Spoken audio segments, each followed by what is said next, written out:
እንዴት ናችሁ? የቅድሙ ብርድ አልቆ አሁን ፀሐይ ለመሞቅ ወደ ሜዳዎቹ እየመጣሁኝ ነው። እስኪ አብረን ፀሐይ እንሙቅ።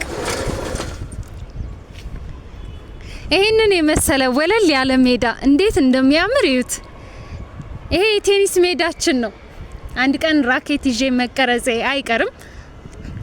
እንዲህ መቼም ላይቭ እያሳየኋችሁ የሌላ ቦታ ሜዳ ነው ምናምን የምትሉ ሰዎች ግን እረፉ። ትንሽ ሰዓት ፀሐይ እንሙቅ ብለን እንግዲህ ወደ ሜዳችን ወጥተናል። እንደምታዩት በጣም የሚያምር ኮምፓውንድ ነው ያለን። እዩት እስኪ ቤቱን ከውጭ እንዴት እንደሚያምር እዩት። ብዙ ጊዜ ቤቱን ነው ማሳያችሁ። G+22 ነው። 23ኛው ቴራስ ነው። የራሱ የሆነ የሰርግ መደገሻ አዳራሽ ያለው፣ ቶይሌት ያለው፣ ስቶር ያለው ቆንጆ ቴራስ ነው ያለን። እኔም ፀሐይ ልሙቅበት። መልካም ቀን። ባዮ ላይ ባለው ስልክ ኮንታክት አድርጉኝ።